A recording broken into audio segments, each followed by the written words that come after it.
नमस्कार दोस्तों, स्वागत है आपका क्रेजी क्रिप्टो मिंटू में। संडे था तो सबने एंजॉय किया होगा और मार्केट ने भी मुझे लगता है पूरी तरीके से एंजॉय किया। इसीलिए मार्केट में ज़्यादा कुछ आज था भी नहीं। बीटीसी एक साइड में मूवमेंट में ही था और अभी भी देखिए 43,900 पर बीटीसी है, जो अभी थोड़ा सा ये मान लीजिए आधे पौने घंटे में ये थोड़ा सा जो है 43,600-700 भी रेंज में था, वहां से थोड़ा सा ये ऊपर आ गया है। बाकी देखिए और किसी भी टोकन में फिलहाल ऐसा कुछ नहीं चल रहा जो कि आप लगे कि यहाँ से बहुत ज़्यादा कुछ बूम होने वाला है। लेकिन एक चीज़ आपने नोटिस की होगी और वो था मीम कॉइन्स ने देखिए परफॉर्म किया। तो वीडियो में बने रहिए, अच्छा लगे तो लाइक सब्सक्राइब जरूर कीजिए। और कौन कौन से टोकन्स के बारे में मैंने एक ट्विटर पर एक पोस्ट छोड़ा था, उस पर भी देखिए इंपैक्ट थोड़ा सा दिखाई दिया। तो वो क्या था वो भी चलो डिस्कस करते हैं। पहले बीटीसी लेते हैं। बीटीसी आपका देखिए एक फिलहाल अगर देखें तो 2-3 दिन में एक जो इसकी सपोर्ट लाइन बनती है वो वही 43,500 43,600 इसी के बीच में आता है। उसके बाद फिर से आपका बीटीसी दोबारा से ऊपर, और वही अभी भी हुआ। अभी भी देखिए 43,600 से आपका फिर से रिटर्न बीटीसी, यानी कि आपका अप ट्रेंड की तरफ। दूसरा इससे पहले भी देखिए अगर हम नोटिस करें तो ये भी देखिए 10 तारीख का ही है और यहाँ भी 43,650 तक, उसके बाद फिर से ऊपर, और ऊपर आपका वही 44,000 का टारगेट रहता है कि 44,100 44,000 उसके आसपास से फिर थोड़ा डाउन। अब ये क्या है, ये केवल इंतजार हो रहा है कि कुछ और गुड न्यूज मिल जाए जिससे कि इस 44,000 के ऊपर और अच्छी तरह चला जाए, यानी कि 47,000 48,000 वाली रेंज तक पहुंचा जाए। तो ये तो आप देखिए, अब जब जैसे जैसे न्यूज निकलेंगे उसी के रिकॉर्डिंग ये चलता रहेगा। अभी तो फिलहाल ये जो आपका 500-600 $700 का जो प्रॉफिट बुकिंग वाला सीन है ये तो चलेगा, और यही आप अगर किसी भी चार्ट उठा के देखेंगे तो आपको यही नजर आ रहा होगा, इससे ज्यादा कुछ नहीं है। तो बीटीसी का तो यही हाल है और फिलहाल आज भी यही है कि साहब 44,000 तक जाना है, उसके बाद फिर से थोड़ा सा वही 500-600 $, का नीचे आना है अगर कुछ और अच्छा नहीं निकल के आया। मतलब वही कि कुछ किसी का कमेंट, किसी का कोई और ईटीएफ से लेकर कोई न्यूज, तो फिर हो सकता है आपका 44,000 से थोड़ा सा और ऊपर चला जाए। तो कि आज एक ट्विटर पर मैंने पोस्ट छोड़ा था, अगर वो देखिए आपने अगर नोटिस किया होगा तो मैं आपको दोबारा से दिखा देता हूं क्या पोस्ट था। वो इलॉन मस्क को लेके था। अब देखिए इलॉन मस्क का कोई डायरेक्ट उससे सीधा सीधा कुछ भी लेना देना था नहीं, केवल वो कहता मजे लेने के लिए, यही हो सकता है। अब एक ट्वीट छोड़ा इलॉन मस्क ने, I live on memes street. केवल उसका तो मतलब था, कोई ज्यादा सेंस निकलता नहीं, केवल छोड़ दिया ट्वीट करके कि साहब ये हो गया साहब। अब आगे आते हैं। आगे था एक और ट्वीट और वो था यूएफओ को लेके। लेकिन अब ये कहो कि वो यूएफओ गेमिंग से जो प्रोजेक्ट है उससे रिलेटेड है, साहब उससे दूर दूर तक कोई नाता नहीं है। इलॉन मस्क ने जो ट्विटर पे छोड़ा वो था, why are the UFO pics always so blurry. अब देखा जाए तो देखिए वो तो केवल वो आसमान में तस्तरियां आप देखते हैं उनसे मतलब था, यूएफओ गेम से कोई मतलब नहीं था। लेकिन क्या था, यूएफओ, इतना काफी था। और यहां यूएफओ का जब ये आपके सामने आया ट्वीट, उसके बाद यूएफओ गेमिंग का प्राइस अचानक से जो है सर्च कर गया। ज्यादा नहीं लेकिन एक सफिशिएंट उतना कर लिया, लेकिन उसके बाद लोगों ने तुरंत ही उसको नीचे भी लिया। क्यों, सबको ही पता था ये यूएफओ के लिए है ही नहीं, केवल थोड़ा सा अटैच कर दिया कि शायद यूएफओ के लिए उन्होंने कुछ बोला है। तो देखिए साहब, अभी इलॉन मस्क के इतने भी बुरे दिन नहीं आ गए कि वो जिसको चाहे उसको जो है इस तरीके से कोई प्रमोट कर देगा। लेकिन हाँ, कहीं ना कहीं ये कंफ्यूजन जरूर पैदा होता है कि ये फिलहाल कहीं ना कहीं मेमे के लिए कुछ ना कुछ बोल रहा है। आप देखिए मैंने आपको 2 ट्वीट बताए, एक तो मेमेज के लिए उसने क्लियर कट बोला, वो मेमे टोकन है उसके लिए नहीं। लेकिन मुझे लगता है कि पूरी जो मेम कम्युनिटी है शायद उसके लिए कुछ रहा हो, कह नहीं सकते भाई। ये कहते हैं ये बड़े बड़े लोग हैं, इनके ट्वीट्स का इतनी आसानी से अंदाजा लगाना भी थोड़ा मुश्किल होता है कि आखिर ये कहना क्या चाहते हैं, करना क्या चाहते हैं। ये तो वो क्लियर कट बोले, जैसे फ्लोकी के लिए बोला था, फ्लोकी सीईओ वो क्लियर कट था तो ये क्या था, फ्लोकी के लिए ही था।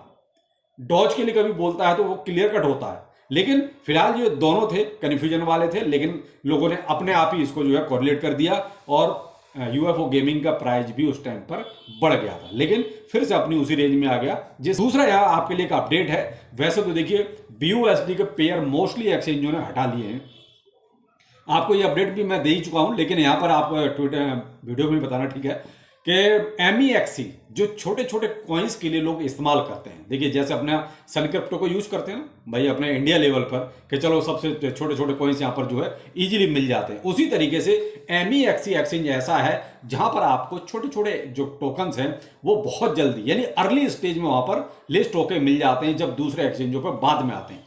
तो NEXT को लोग इसीलिए ज़्यादा यूज करते हैं कि ग्लोबल लेवल पर शायद इस पर टोकन बहुत जल्दी अवेलेबल हो जाता है। तो इसने भी बहुत क्लियर कट बोल दिया कि साहब हम भी जितने भी BUSD के साथ जो पेयर हैं, यानी जिसमें वो ट्रेडिंग प्रोवाइड करवा रहा है या स्पॉट में जो बाइंग करवा रहा है BUSD के पेपर में, तो उनको सबको अपने यहाँ से हटा रहा है। तो आप ऑटोमेटिकली या तो उनका वो USDT में कन्वर्ट हो जाएगा। अगर फिर भी आप करना चाहते हैं तो BUSD में जो भी चीज़ आपके पास है उसको USDT में आप कन्वर्ट कर लीजिए। तो देखिए, इससे पहले मैंने जो है आपको करीब यहाँ से 8-9 घंटे पहले आपको एक अपडेट दिया था कि मीम कॉइन सब एक दूसरे को देख के जो है ना बस पंप करने पे लगे हुए हैं। एग्जाम्पल के तौर पे देखिए, मोंग हो गया, BOB हो गया, किशुनु भी हो गया, आपका वीटा इनू हो गया, FTT तो चल ही रहा है, तो अभी जब बीच में आप काफ़ी अच्छा देख ही चुके हैं, और क्विक हो गया यानी कि रिच क्विक हो गया। तो ये कुछ टोकन्स का मैंने लिस्ट ही पूरी की पूरी ट्विटर पर प्रोवाइड करा दी थी अभी से 9 घंटे पहले कि ये लोग अपने आप चल रहे हैं, जबकि इनमें ऐसा कोई बड़ा अपडेट नहीं था कि साहब ये लगे कि इनमें कोई अपडेट है किसी तरह का। और ये बात मैंने इसीलिए आपको कल शाम की वीडियो में बोली थी कि अब देखना जितने भी मीम कॉइन्स है ना, ये सब आपको परफॉर्म करके देंगे, कोई 20%, कोई 50%। आपका BOB तो ये 2 बार 100% दे चुका, एक बार 102% के आसपास गया, फिर 20-30% नीचे आया, उसके बाद फिर से आपका 132% दे गया। तो अब BOB में ऐसा क्या अपडेट था बताइए? मीम कॉइन ही तो है, कुछ नहीं, केवल क्या था, हाइप अचानक सबने क्रिएट हो गई। अब किसी नु है क्या अपडेट है कुछ उसमें? कुछ नहीं है, केवल खरबूजे को देख के खरबूजा रंग बदल रहा है। तो वही था साहब, कुछ नहीं पता कि मीम कॉइन्स क्यों चलेंगे, क्यों पंप होंगे। केवल ये होता है लक बाई चांस आपके पास वो टोकन है तो फिर हो सकता है आपको एक 100% 200% मिल जाए, कुछ नहीं कह सकते। जबकि आपके फंडामेंटली स्ट्रॉन्ग जो टोकन है वो 20-30% पे ही जाके उनकी दम फूल जाती है, सांस फूल जाती है, वहीं रुक जाते हैं। लेकिन ये ऐसे होते हैं कि 100% 200% नहीं कह सकते, और उससे भी ऊपर कितना जा सकते हैं। एग्जाम्पल के तौर पे मैं आपको बॉब बता रहा हूं, यानी कि BOB जो है पिप्पे का दूसरा भाई, आप मान सकते हैं इसको कि ये अचानक से कूदा। तो भाई अभी भी नहीं कह सकते कि क्या होगा, कि कौन सा मीम कौन सा अच्छा चल जाएगा। मैं तो आपको एक सुबह ये लिस्ट इसलिए प्रोवाइड कराई थी कि भाई 9 घंटे पहले हो गए कि भाई जिसके पास भी ये हो प्रॉफिट ले लीजिए। क्यों? क्योंकि उसके बाद ये सब के सब अप डाउन में आ रहे हैं। क्यों? BTC आपका यहाँ पर आज पूरे दिन देखिए एक साइड में मूवमेंट में चला, और अगर BTC 44,000, 45,000, 46,000 नहीं जाएगा तो भाई ये झटके वाले हैं। ये जितने भी आपके मीम कॉइन्स हैं ये परफॉर्म करके फिर इनको नीचे आना ही आना है। आप बिटगट को देख लीजिए, आप बेबीडॉज को देख लीजिए, इन्होंने कल परसों में थोड़ा थोड़ा सा दिया था, उसके बाद फिर ये नीचे आए। तो वही हाल इनका भी है जो मैंने सुबह लिस्ट एक शेयर की। तो आप इनमें भी देखिए, मैं तो वही कहूंगा भाई, और प्रॉफिट लेने का भी एक सीन होता है। ये नहीं कि आपके पास जितना है सारा एक साथ बेच दिया। भाई 20-30% पहले बेचो, फिर देखो कि मार्केट में क्या परफॉर्मेंस आ रही है, क्या उस टोकन में डेवलपमेंट हो रहा है, क्या उस टोकन में प्राइस बढ़ने के आसार हैं क्या। अगर लगता है प्राइस बढ़ रहा है तो रुक जाओ, और लगता है कि प्राइस यहां से फिर डाउन हो रहा है तो फिर 20-30% बेचो। तो भाई प्रॉफिट भी इस तरीके से लिया जाता है। कोई एक भाई कल पूछ रहा था, सर मैंने तो पूरा बेच दिया।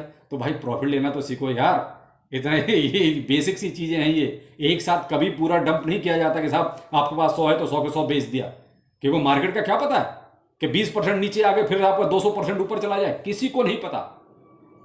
ये वेल्स गेम होते हैं सारे। तो भाई प्रॉफिट लेने का भी यही सीन होता है कि स्टार्टिंग में 20-30% बेचो, इससे ज्यादा नहीं। फिर देखो टोकन में क्या परफॉर्मेंस रहती है, ऊपर जा रहा है नीचे जा रहा है, उसके हिसाब से डिसाइड करो।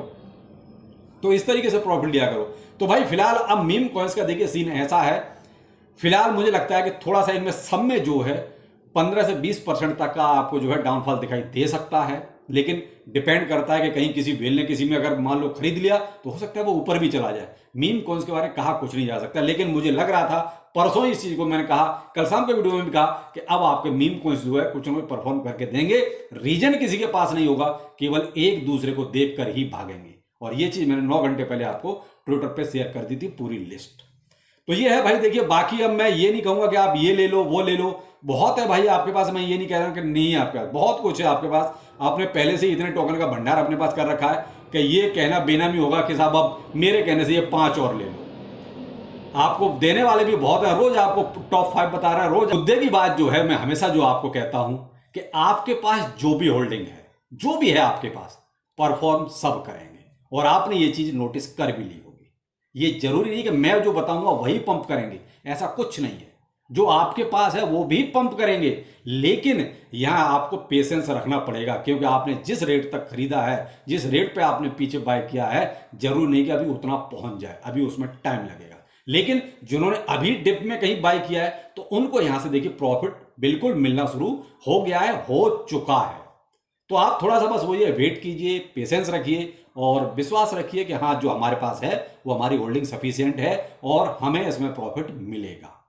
बाकी हाँ, आप नई नई और लिस्टिंग वगैरह होती रहती है, नए नए टोकन्स आते रहते हैं, उन पे आप अपने रिस्क के अकॉर्डिंग जो है फोकस कर सकते हैं। देखिए अभी मार्केट का थोड़ा सा वेट कीजिए आप कि मार्केट जो है ऊपर जाना है या नीचे, क्योंकि अभी आज संडे है तो अभी कल से देखते हैं क्या मार्केट का मूवमेंट रहता है। तो चलिए फिर मिलते हैं किसी नए अपडेट के साथ।